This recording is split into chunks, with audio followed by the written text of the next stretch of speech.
ഇവിടെ നമുക്ക് ദശാംശ സംഖ്യകളെ എങ്ങനെയാണ് എളുപ്പത്തിൽ ആഡ് ചെയ്യുന്നത് എന്നാണ് നമ്മൾ പറയാൻ പോകുന്നത്. ഇവിടെ സാധാരണ നമ്മൾ ചെയ്യുമ്പോൾ എന്താ ചെയ്യുന്നത്, ഓരോ നമ്പറുകളും താഴെ താഴെ എഴുതി നമ്മൾ കൂട്ടുകയാണ് ചെയ്യുന്നത്.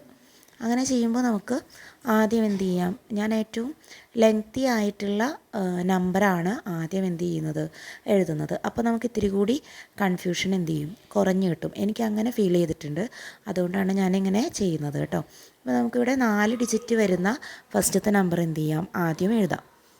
അപ്പോൾ നമുക്ക് 0.4444 കൂട്ടണം.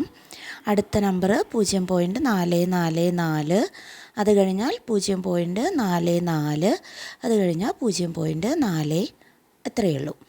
ഇനി ഇപ്പോൾ നമ്മൾ ഇത് ആഡ് ചെയ്യാൻ പോവാണ്. അപ്പോൾ നമ്മളിതിന് മേലെ എഴുതുമ്പോൾ നമ്മളിവിടെ 0 ആഡ് ചെയ്തിട്ട് ചെയ്യേണ്ടി വരും, അല്ലെങ്കിൽ നമുക്ക് അത്രയും കൺഫ്യൂഷനാവും. അപ്പോൾ നമ്മൾ ആദ്യം 4 കൂട്ടാനൊന്നുമില്ല, അത് കാരണം 4 എഴുതി. 4 4 കൂട്ടി 8, ദെൻ 12, ബാലൻസ് 1 വരും.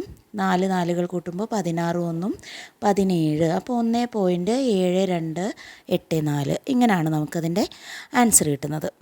ഇനി ഇതിനെ ഇത്തിരി കൂടി എളുപ്പത്തിൽ, നമുക്ക് ഇത്രയും നേരം ആഡ് ചെയ്യാൻ എടുക്കുന്നതിലും എളുപ്പത്തിൽ ഇതിൻ്റെ ആൻസർ കിട്ടാൻ വേണ്ടിയിട്ട് നമുക്ക് എന്ത് ചെയ്യാം, ഇതിനെ ഒന്ന് ഗുണിച്ച് നോക്കാം.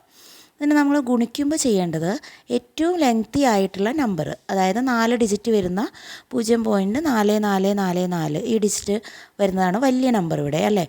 അപ്പോൾ ഈ ലെങ്തി ആയിട്ടുള്ള നമ്പറിനെ നമ്മൾ എഴുതുന്നു, എന്നിട്ട് അതിനെ നമ്മൾ പ്ലേസ് വാല്യൂ കൊടുക്കുകയാണ്. 1 2 3 4 ഇങ്ങനെ നമ്മൾ പ്ലേസ് വാല്യൂ കൊടുത്തു. അവിടെ നിന്ന് ഇങ്ങോട്ടേക്കാണ് എണ്ണേണ്ടത് കേട്ടോ, വലത്തുനിന്ന് ഇടത്തോട്ടാണ് എണ്ണുന്നത്.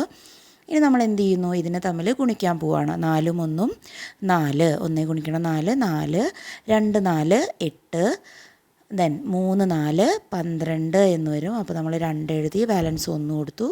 ദെൻ 4 4കൾ ഗുണിക്കുമ്പോൾ 16 എന്ന് വരും.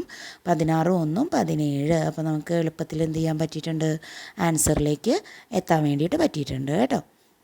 അപ്പോൾ ഇവിടെ നമുക്ക് കോമ്പറ്റേറ്റീവ് എക്സാമിനൊക്കെ നമ്മൾ പ്രിപ്പയർ ചെയ്യുന്ന സമയത്ത് എളുപ്പത്തിൽ എങ്ങനെ ഉത്തരത്തിലേക്ക് എത്താമെന്നുള്ളതാണ് നമ്മൾ ചിന്തിക്കേണ്ടത്. ഇനി ഞാനിവിടെ ഒരു ക്വസ്റ്റ്യൻ കൊടുത്തിട്ടുണ്ട്, ഇതിൻ്റെ ഉത്തരം ഒന്ന് ഇതുപോലെ ഗുണന രീതിയിൽ കണ്ടുപിടിച്ചിട്ട് നിങ്ങൾ എന്ത് ചെയ്യുക, കമൻറ്റ് ചെയ്യുക കേട്ടോ. അപ്പോൾ ഇനി അടുത്തൊരു വീഡിയോയിൽ കാണാം. അതുവരേക്കും ടാറ്റാ.